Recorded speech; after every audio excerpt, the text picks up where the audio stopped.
ayat paket puasa itu turunnya bukan di bulan Ramadan, turunnya di bulan Sya'ban, di tahun kedua Hijrah. Saya sebut ayat-ayat karena sebagian umat Islam ketika disebutkan puasa Ramadan fokusnya hanya di ayat 183 saja, padahal kurikulum Ramadan itu satu paket dari ayat 183 di surah Al-Baqarah sampai dengan ayat 187 di surah Al-Baqarah. Diturunkan di bulan Sya'ban di tahun kedua Hijrah. Dan sekarang kita sudah memasuki bulan Sya'ban di tanggal kedua di tahun 1444 Hijrah. Jadi berkesesuaian kurikulum ini dibahas saat ini dan sesuai dengan petunjuk atau sunnah Nabi Sallallahu Alaihi Wasallam dari segi historis dan dari segi persiapan spiritual. Pertama, kenapa turunnya bulan Sya'ban? Sebulan sebelum dilakukan. Secara singkat kata para ulama, agar Nabi Sallallahu Alaihi Wasallam memiliki kelapangan waktu untuk menjelaskan semua yang terkait dengan baik itu keistimewaan ataupun juga teknis pelaksanaan Ramadan yang sempurna sehingga menghasilkan kualitas Ramadan yang diinginkan oleh Allah. Nanti kita akan bedah apa yang diinginkan oleh Allah lewat Ramadan itu. Nah, dengan pendidikan sebelum Ramadan ini langsung dari Nabi, pendidikan Nabawi, maka diharapkan semua orang Islam baik di masa itu ataupun diteruskan kini sampai dengan sekarang itu memiliki kelapangan hati dan kesiapan untuk menerima apapun yang diperintahkan saat Ramadan sehingga menghasilkan kualitas seperti yang diinginkan oleh Allah Subhanahu wa taala. Dalam bahasa Arab, seorang yang telah lapang sehingga menerima apapun dia siap melakukannya, maka dalam bahasa Arab itu disebut dengan marhaban namanya.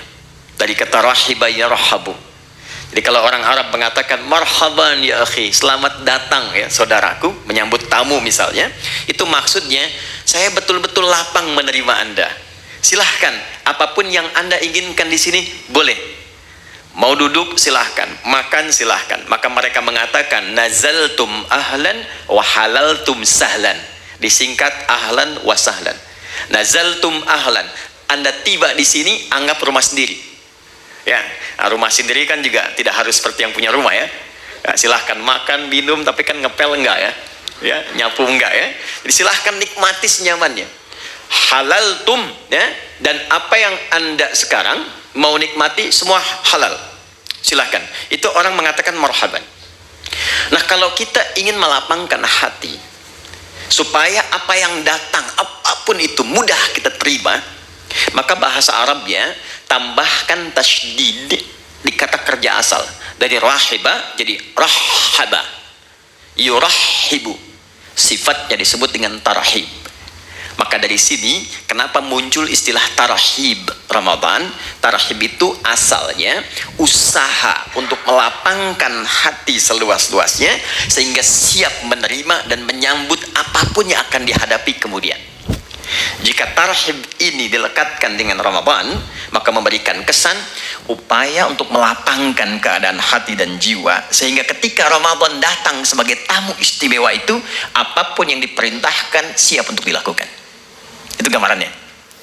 Nah, sekarang apa materi tarhib Nabi Sallallahu Alaihi Wasallam yang pernah beliau sampaikan kepada sahabatnya yang menjadi kurikulum untuk diwariskan sehingga dengan warisan ini setidaknya mendekati kualitas para sahabat-sahabat ataupun tabi'in di era itu yang bisa kita capai di masa-masa yang berbeda. Yang pertama, saya cepat. Di sini ada ibu ya. Jadi saya sapanya Bapak Ibu kan. Bapak Ibu hadirin sekalian. Yang pertama, penting diketahui bahwa goal dari Ramadan itu ada 3. Jadi seseorang disebut berhasil melewati pendidikan Ramadan bila setidaknya dia bisa mendapatkan 3 goal yang diharapkan yang langsung Allah tuangkan dalam Al-Quran. Yang pertama, ada yang dinamakan dengan peningkatan ketakwaan personal. Itu yang ada di Al-Baqarah di ayat 183. Jadi Ramadan desainnya dihadirkan oleh Allah ibadah selama sebulan. Nanti harapan pertamanya ditujukan supaya membentuk karakteristik setiap muslim itu yang memiliki ketakwaan personal yang tinggi. Dalilnya Quran surah kedua ayat 183. Ya ayyuhalladzina amanu kutiba alaikumussyam kama kutiba alal ladzina min qablikum la'allakum tattaqun. Nah, ketika menunjuk tattaqun itu menggunakan kata kerja kedua. Nanti saya bedah. Ya. Jadi supaya kalian kan ke kita. Jadi Allah mengkhitab kita secara personal. Aku siapkan puasa ini, ya, dan dipanggilnya nanti untuk semua tanpa kecuali. Nanti saya detilkan. Tujuan dasar pokoknya supaya membentuk karakteristik ketakwaan personal bagi setiap individu muslim. Satu. Dua, saya cepat. Ramadan juga disiapkan oleh Allah untuk membentuk ketakwaan sosial. Jadi bukan sekedar secara pribadinya menjadi lebih baik, tapi ternyata kebaikan personal ini baru punya nilai optimal dalam pandangan Quran jika auranya sudah mampu ditebarkan ke lingkungannya. Karena itu puasa nggak biasa nanti desainnya. Ya, nanti akan melatih kita saat yang bersamaan untuk berinteraksi secara sosial dan mengoptimalkan semua karakter sosial kita. Sehingga goalnya akan terlihat bukan hanya dengan Allah yang punya hubungan baik. Jadi kalau dengan Allahnya baik, dengan manusianya tidak baik, belum sempurna Ramadannya.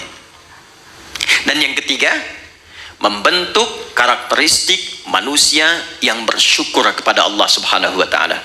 Ketakwaan personal, ketakwaan sosial, ketakwaan sosialnya ada di ayat 187 dan karakter syukurnya ada di ayat 185. Itu saja akan kita bedah di kesempatan kali ini. Saya akan coba optimalkan di 45 menit ke depan. 15 menitnya kalau ada sekiranya yang Anda ingin sampaikan untuk kita diskusikan, kita bisa optimalkan di sisa waktu itu. Saya bisa menulis ya. Baik, kita mulai sebentar. Bismillahirrahmanirrahim. Pelan-pelan. Jadi yang pertama, kita mulai dari segi ketakwaan personal. Ya. Takwa secara personal. Dalilnya Quran surah kedua ayat 183. Pelan-pelan. Ya ayyuhalladzina amanu kutiba alaikumussyam kama kutiba alal ladzina min qablikum la'allakum tattaqun. Apa yang dimaksud dengan ketakwaan personal? Ini dulu. Bapak Ibu, teman-teman sekalian, bila terdapat kata takwa di dalam Al-Quran, itu setidaknya disebutkan derivasinya sebanyak 240 kali. Nah, desainnya terbagi pada 3 bagian. Nanti ada yang membimbing bagian jasmani kita, ada yang kedua membimbing akal atau intelektualitas kita, dan yang ketiga ada membimbing rohani kita, jiwa spiritual kita. Nah, hal yang terkait dengan bimbingan rohani ini yang membawakan atau memberikan bekal kepada kita untuk pulang kepada Allah saat meninggalkan dunia, itu yang diistilahkan oleh ulama dengan ketakwaan personal. Jadi babnya khusus, kalau mau dirincikan secara singkatnya adalah bab tentang aspek ritual, bahasa lainnya ibadah. Nah, sekarang dasar berpikirnya bagaimana? Kita itu kan tinggal bukan hanya di dunia kan? Baik ya? Setelah dunia kita meninggal, makanya disebut meninggal dunia. Ya, perginya kemana?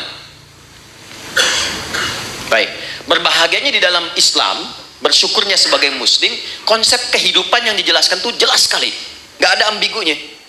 Ya, Anda bisa komparasikan untuk menambah wawasan kita misalnya.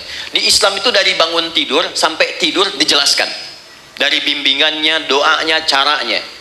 Meninggal dunia sampai ke bab kematian dijelaskan. Mau wafat tuh silahkan, cara yang tenang seperti ini. Setelah meninggal diinfokan, Anda kalau meninggal dunia tempat transitnya, makanya disebut barzakh. Barzakh tuh waiting room, tempat pemisah, namanya kubur. Ada ayatnya, ada hadisnya, ada detailnya. Setelah itu kemana? Dari dunia ke akhirat. Tempatnya cuma 2, imma di surga atau neraka. Ini tempat menunggunya disebut barzah, alam pemisah. Alamnya disebut barzah, tempatnya disebut dengan kubur. Jelas semua. Ayat, hadis, dalil lengkap. Nah sekarang pertanyaannya, kalau kita di dunia saja berkehidupan butuh bekal, Anda nggak mungkin datang ke kantor ini tanpa bekal. Dan di sini pun bekerja mencari bekal kan. Dan kita kadang-kadang tugas, apalagi di EP kan, tugas misalnya keluar eksplorasi. Di setiap tempat kan punya aturannya sendiri ya. Datang ke Amerika, mata uangnya sudah beda, currency-nya sudah lain, bekalnya sudah berbeda. Nah sekarang kalau kita meninggalkan dunia, bekalnya apa? Sedangkan yang kita kumpulkan di dunia itu nggak akan dibawa, ke barzah aja nggak dibawa. Ya, ada di antara kita yang dikubur bawa handphonenya. Kalau saya kangen nanti miss call aja, kan nggak bisa kan? Ya pakaian aja kan ganti kan? Ganti loh. Teman-teman masih pakai seragam tuh, ya kan? Seragamnya saat ke alam kubur kan beda kan? Ya kan? Nggak ada kantongnya loh Pak. Boleh dicek nanti tuh, ya? Kainnya cuma 2, perempuan tambah 1 kerudungan, ya kan? Maka yang belum berkerudung dipikir-pikir dulu ya, supaya malaikat nggak aneh nanti nanya, kamu masuk kubur kok pakai kerudung? Di dunianya enggak ya?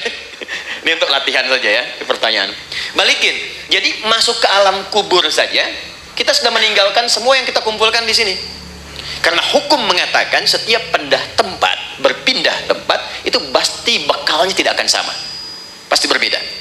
Hukum ini berlaku fitrah saat berpindah kemanapun, apalagi berpindah ke sini dan ke sini. Maka pertanyaannya, bekal apa yang kita bawa saat berpindah dari dunia? Nah, inilah yang kita siapkan sejak berada di dunia supaya saat pindah ke sini sudah siap. Maka Allah kemudian menurunkan kepada kita usaha-usaha personal selain yang kita kerjakan dalam kesibukan dunia untuk menyiapkan bekal akhirat. Bekal inilah yang disebut dengan ibadah. Aspeknya masuk kepada aspek ritual dan spiritnya masuk pada ketakwaan personal. Inilah sebabnya kenapa Allah meminta kita sholat, meminta kita baca Al-Quran, meminta kita haji, minta kita umrah. Ya, ada kaitan langsung dengan aspek-aspek keduniaan, tapi sesungguhnya tujuan utamanya adalah penyiapan bekal menuju kehidupan setelah dunia ke sini. Ya.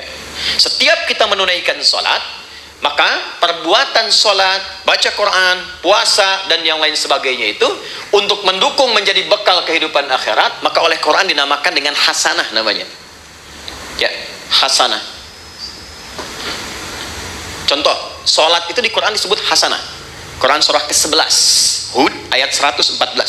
Aqimis sholata tarafain nahar wa zulafan minal lail innal hasanati yudhibnas sayyiat. Sholat yang kita kerjakan sehari 5 waktu itu 17 rakaat plus dengan tambahan sunnah yang lain, itu oleh Quran disebut hasanah. Nah, setiap kita mengerjakan perbuatan hasanah, maka konsep dasarnya akan melahirkan bekal, diberi nilai bekal untuk pulang ke akhirat. Ya, berapa bekalnya? Setiap hasanah itu 10 poin.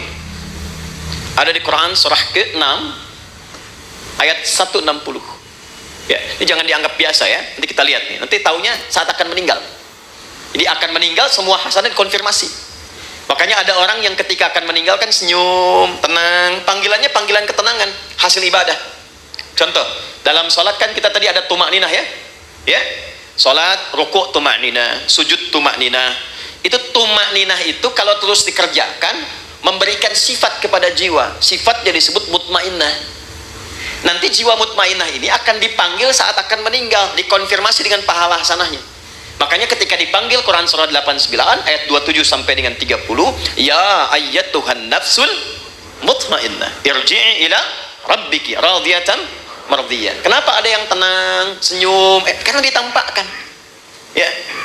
Dulu ada seorang kakek itu yang sangat soleh, ahli masjid. Hari Kamis itu, ya, beliau selalu merawat masjid.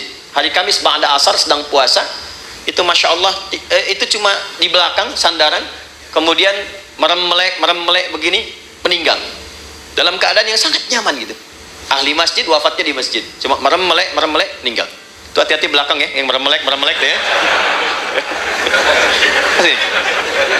Oke. Balik sini. Man jaa bil hasanati falahu asyru amthaliha. Siapa yang mengerjakan satu perbuatan hasanah, dia dapat 10 poinnya, 10 kebaikan. Nah, 10 ini itu detailnya disebut dengan ajrun, lahum ajrun ghairu mamnun. Ajrun itu bahasa kita yang disebut dengan pahala namanya. Nah, ini yang kita kumpulkan hasilnya berupa apa? Pahala. Ajrun. Jadi yang ikut tuh ininya, hasanahnya.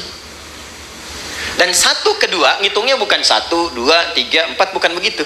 Cara menghitungnya contoh di hadis Muslim, Anda baru masuk ke sini nih, tempat ibadah, mau sholat misalnya, itu baru datang sudah mendapatkan 25. Jarak 1 ke 2-nya 500 tahun, 2 ke 3-nya 500 tahun. Demikian seterusnya. Baca Quran setiap hurufnya itu 10 kebaikan. Ya. Nah, problemnya apa? Apa kaitan dengan pembahasan kita? Maaf sekali dengan bahasa ini. Setiap kita itu kan meyakini bahwa kita akan pulang, akan meninggal. Ya? Nggak ada satu pun, apalagi kita yang beriman, yang tidak meyakini bahwa satu saat kita akan meninggal. Ini kan sementara. Anda sesibuk apapun berada di sini, pasti hakul yakin bila tiba waktunya pasti pulang kan? Pasti meninggal kan? Tapi pertanyaannya, di antara sekian orang yang yakin akan meninggal ini, sudahkah dia menyiapkan bekal yang cukup untuk pulangnya? Coba perhatikan. Untuk yang sementara saja yang kita tinggali saat ini, betapa luar biasa seriusnya. Kerjanya berangkat gelap, melewati banyak kemacetan, pulangnya gelap lagi, ya kan? Serius kita kerjakan, tata kelolanya, aturannya dan sebagainya, untuk mengumpulkan apa? Untuk mengumpulkan kenyamanan-kenyamanan dunia yang sifatnya sementara. Bila tiba waktunya, rumah yang sudah dikumpulkan jadi mewah itu, kendaraan yang luar biasa, pakaian yang bagus-bagus, pada akhirnya ketika pulang kan nggak bisa dibawa ke sini pun. Mau pindahan rumah cuma 2 kali 1. Sementara yang ada sekarang sudah dikumpulkan begitu besar. Karena memang bekalnya berbeda. Jadi konsep Quran itu, ingat, konsepnya itu sangat luar biasa. Hei, kamu mesti sukses dunia, akhirat pun bahagia juga. Makanya hasanah itu oleh Allah dibagi 2. Ada konsepsi dunia, ada akhirat. Ya, Quran surah kedua Al-Baqarah ayat 201. Wa minhum may yaqulu rabbana atina fid dunya hasanah wa fil akhirati hasanah. Jadi keseimbangan dalam Islam itu, Allah nggak menginginkan kejar akhirat, dunia lupakan, tidak. Karena mencari akhirat itu tempatnya di dunia. Tapi jangan sampai juga terjadi, maaf, dunianya luar biasa, akhiratnya nestapa. Nanti kita akan temukan pengaruh-pengaruh ibadah ini, ada yang terkait dengan dunia, tapi pokoknya adalah akhirat. Ini gambaran pertama. Nah, kenapa puasa? Kenapa puasa? Karena dari sekian kita beraktivitas, sekian lama diberikan waktu berkehidupan, kadang-kadang kebanyakan manusia lupa dengan tujuan berkehidupannya sehingga tidak siap untuk pulang. Contoh, kemarin di Pondok Indah saya sama-sama menghitung. Ini rata-rata usia berapa ya? Kita ambil 40 lah ya. Ya, entah ke atas atau ke bawah, 40 ya. Nah, konsepnya begini aja, 40. Ya, 40 tahun itu kalau kita potong sedikit untuk tidurnya kira-kira berapa tahun? Akumulasi setengahnya lah ya. Dari mulai berkehidupan, tidur siang, tidur malam, kurangi 20 tahun. Jadi yang digunakan aktivitas 20 tahun. Oke. Dari 20 tahun ini yang dipakai ibadah berapa tahun? Kurangi kerja, makan, macam-macam. Ambil setengahnya ya. Jangan terlalu pesimis lah. Ambil 10 lah. Nah, ini yang dipakai sholatnya, ibadahnya, macam-macam. Dari yang 10 tahun ini, yang ibadah, yang ikhlas berapa tahun? Kan konsep diterimanya kalau ikhlas kan? Wa ma umiru illa liya'budullaha mukhlishina lahuddin. Ambil 5 tahun lah ya. Jadi usia 40 tahun itu amalan potensial yang dibawa untuk pulang 5 tahun. Potensial. Ya kan? Dan ingat, energi potensial kan ada kaitan dengan H juga kan? MGH kan? M dikali G kali H kan? Ya kan? Bukan cuma gravitasi dunia, tapi harus ada keseimbangan akhirat kan? Halo? Betul ya? Baru jadi kinetik kalau ada itu, baru kan setengah M dikalikan V kuadrat kan? Tambah kedua jadi mekanik kan? Baik, kita balik ke sini. Dari 5 tahun yang ikhlas nih, maksiatnya berapa tahun? Udah kebayang ya sekarang ya? Dan harapannya kan ke sini surga Firdaus kan? Bersama Nabi kan? Bekalnya mana? Itulah yang menjadikan sifat Rahman dan Rahimnya Allah diaktualisasikan kepada kita dalam wujud Ramadan itu. Allah menginginkan sekalipun waktunya terbatas, tapi dengan kasih dan sayangnya diinginkan oleh Allah setiap hambanya yang beriman itu punya peluang yang tinggi untuk mendapatkan rahmat Allah di akhirat berupa surga. Maka didatangkanlah setiap tahun 12 bulan itu dari sekian kesibukan 30 hari khusus untuk meningkatkan ketakwaan personal ini, sehingga meningkatkan peluang-peluang untuk mendapatkan rahmat di akhirat. Kenapa wujudnya puasa? Karena puasa adalah desain satu-satunya yang menjadikan setiap manusia mudah meningkatkan amal soleh. Satu, Anda kalau tidak sedang puasa, jangankan sholat sunnah, maaf, sholat fardu pun kadang terlambat dan kesannya biasa. Nanti lihat saat puasa, jangankan sholat fardu, ketinggalan sunnah, gelisah. Lihat awal pertama Ramadan nanti, ya, para ibu bahkan sudah maaf sekali, ya, sudah mulai memesan tempat, membuk tempat-tempat saf pertama dengan sajadah itu. Dan itu bukan ngejar sholat fardu, ngejar tarawih. Dan tarawih sunnah kan, ya kan? Anda keluar dari sini, ada yang minta, belum tentu diberi. Tapi saat puasa, yang tak kelihatan mata itu ditanya, berapa fakirnya, berapa miskinnya, berapa yatimnya, dikumpulkan. Jadi puasa itu dahsyatnya, apalagi Ramadan, bisa membuat seseorang itu mengakumulasikan semua potensi ibadah yang bisa dilakukan. Orang yang nggak pernah ke masjid, itu Ramadan bisa saf pertama. Tapi saya tidak katakan setiap yang saf pertama nggak pernah ke masjid ya. Tapi bisa datang itu luar biasa. Ya, Quran yang nggak pernah, jarang ngaji itu bisa tadarus. Itulah dahsyatnya Ramadan. Satu. Yang kedua, ketika seseorang sudah mulai mendapati Ramadan, apalagi dia serius dia pekerjakan itu, maka potensi-potensi maksiat yang mengikis kebaikan-kebaikan itu bisa dijaga, bahkan ditekan dan dihilangkan saat Ramadan. Seorang yang pemarah sekalipun itu bisa libur marahnya, Pak. Ada pemarah jam 5:30 dicaci maki, 30 menit lagi buka, jam 6 buka, 5:30 caci maki, dia nggak balas, dia diam aja. Istrinya heran, dia tanya, kok nggak balas, Pak? Tar habis maghrib gitu. Bisa tahan ya, karena konsepnya demikian. Minimal dia takut batal puasanya, dia melatih dirinya dari sejak awal. Korupsi bisa libur tuh ya, sogok menyogok bisa libur, takut batal ya. Itu konsep dasar pertama kenapa dimunculkan puasa, karena panggilannya ketakwaan personal di bagian pertama. Jadi secara singkat begini, di balik kesibukan dunia yang kita kerjakan, sekali-kali Allah minta kita sadar, ingat kamu akan pulang.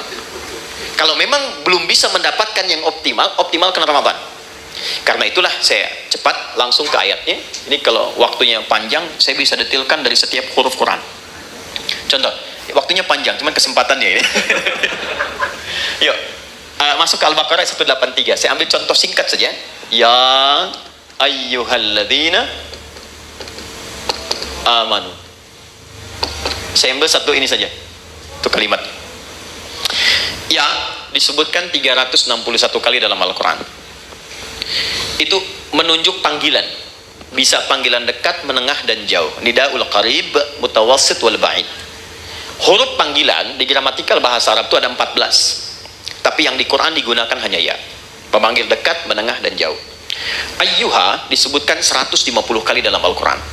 Ayyunya berfungsi menguatkan pesan, haknya mengingatkan. Alladzina disebutkan sebanyak 1080 kali dalam Al-Quran. Panggilan mencakup semua tanpa kecuali, laki-laki, perempuan, besar, kecil, dan semua status keduniaannya. Perhatikan baik-baik betapa satu huruf ini kesannya luar biasa, khusus untuk Ramadan. Panggilannya dibuka dengan ya ayyuhalladzina amanu, seakan-akan Allah ingin memberikan pesan yang kuat. Hei semua hambaku, laki-laki, perempuan, besar, kecil, yang merasa beriman. Terlepas dari tingkat keimanan kalian beda-beda. Ada yang imannya kuat sehingga merasa dekat dengan Allah. Konfirmasi iman kuat itu begini, kita kalau ingin ukur iman kita kuat atau lemah ya, nanti ukurannya di Quran surah ke-8 ayat yang kedua contohnya. Innamal mu'minuna alladzina idza dzukirallahu wajilat qulubuhum. Insan beriman yang sejati itu ukurannya kalau dipanggil disebutkan nama Allah, itu ada getaran di hatinya, mengonfirmasi. Karena itu diperdengarkan nama Allah setiap hari 5 kali, setiap pergantian waktu di telinga kita. Telinga itu bahasa Arabnya udun, jamaknya disebut adzan. maka diperdengarkan dalam adzan lafaz Allah, Allahu Akbar, Allahu Akbar. Nah, teman-teman merasakan nggak waktu ada panggilan itu di hati itu ada getaran kan? Allahu Akbar, Allahu Akbar, ada getaran kan? Nah, itu konfirmasi iman. Kalau kemudian itu direspon dan sadar saat dipanggil, misal subuh 4.35 dipanggil, Anda masih tidur, Allahu Akbar, Allahu Akbar, Anda langsung bangun, ya Allah sudah adzan, wudu, siap-siap sholat. Nah, ini menunjukkan iman Anda standar. Masih charter tuh. Standar. Ya, Anda jam kerja jam 7 di sini, masuk jam 7, standar kan? Ya kan? Tapi yang hebat tuh begini, dipanggil 4.35, jam setengah 4 sudah bangun. Ada yang begitu. Ya, itu isyarat misal di Quran surah keempat ayat 103. Inna salata kanat 'alal mu'minina kitaban mauquta. Insan beriman tuh tahu waktu salat karena tahu dia siap-siap sebelum dipanggil. Itu yang hebat. Nah, maka orang-orang yang standar itu yang menengah jaraknya. Ya, hei yang menengah, yang kalau dipanggil baru datang. Ya, atau yang merasa imannya kuat. Sebelum dipanggil sudah siap-siap. Ada yang lemah, dipanggil 4.35, dia baru bangun 5.34. Pun belum ingat sholat. Ya.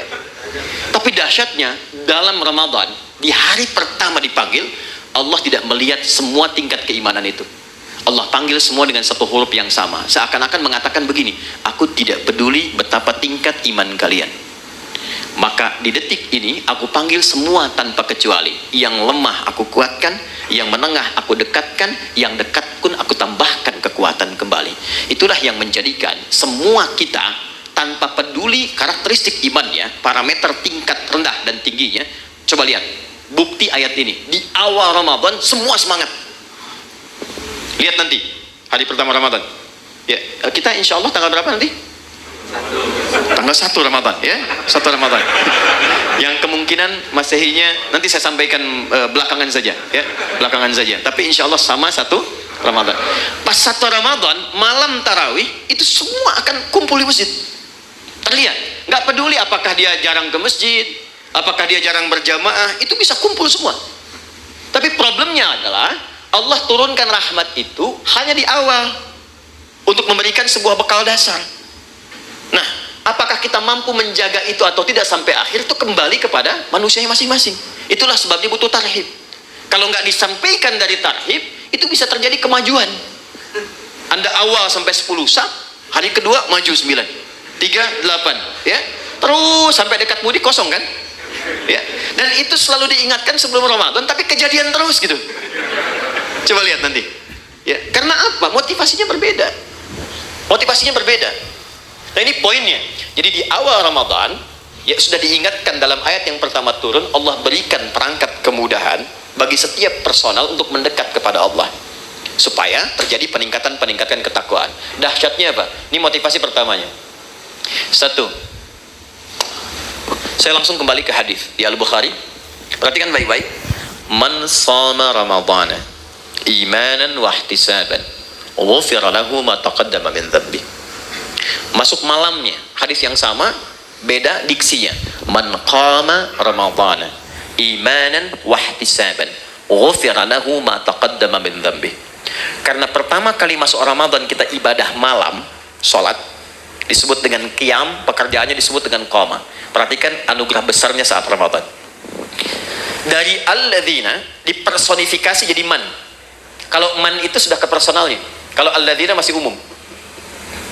Siapapun dari yang banyak ini, malamnya memulai dengan menyiapkan diri untuk menunaikan tarawih. Man qama Ramadhana, khusus Ramadan, bukan yang lain. Imanan, karena panggilan imannya merespon seruan Allah. Di Allah panggil, ya ayyuhalladzina amanu, Anda datang dengan iman itu.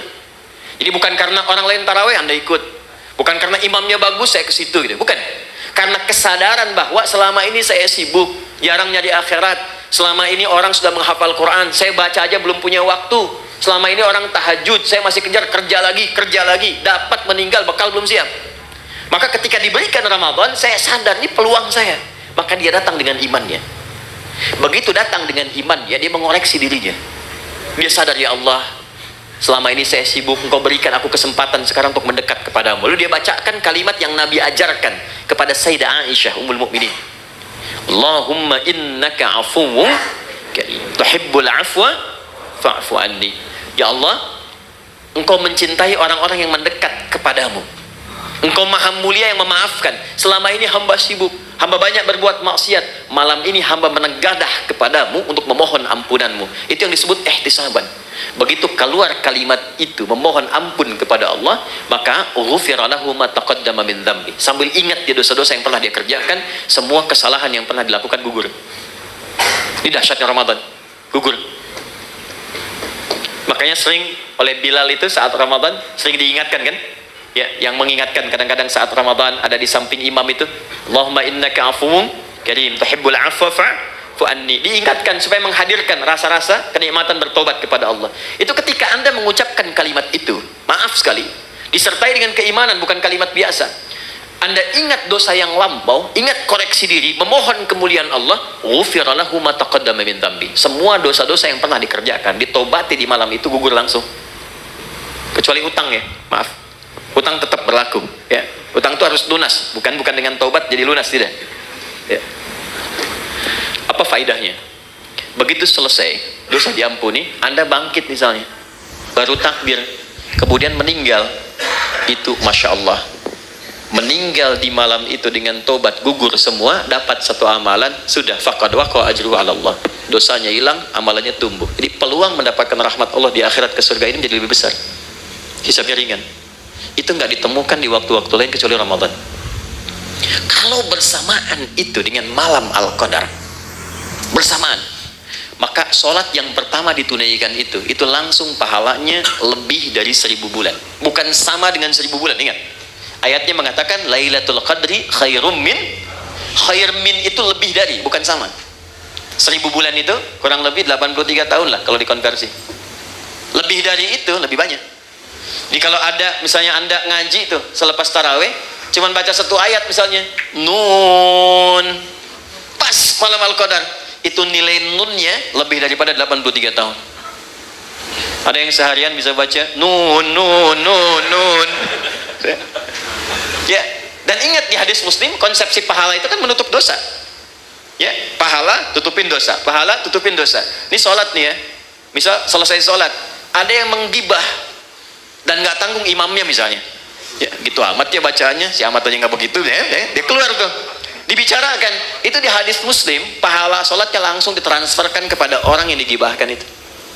Wasyatama hadza wa qadhafa hadza wa daraba hadza wa safaka dama hadza. Ada yang berselisih, difitnah, itu langsung pindah. Jadi konsepnya yang soleh menutup yang salah. Nah sekarang berapa banyak yang dikumpulkan yang soleh itu?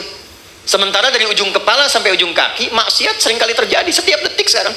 Mata udah salah lihat tuh, baru bangun udah salah lihat, cek WA kan? Niatnya pengen lihat YouTube ceramah, yang keluar iklan yang tak pantas, ya kan? Dilihat apa dilewat? Ya, dilewat sayang, gitu kan? Dilihat dosa, ya. Tapi kan iman yang menguatkan, lewat. Ya, istighfar lisan, astagfirullah. Ingat meninggalkan maksiat itu ada pahalanya. Jadi ketika Anda skip atau Anda palingkan ada istighfar, dicatat pahala. Bukan cuma tinggalkan biasa, itu nahi mungkar. Nahi mungkar itu ada pahala seperti amar ma'ruf. Tapi harus bersamaan. Palingkan istighfar, bukan istighfar nggak berpaling. Astagfirullah. Apa? Ya. Balik sini, ini nutup nih.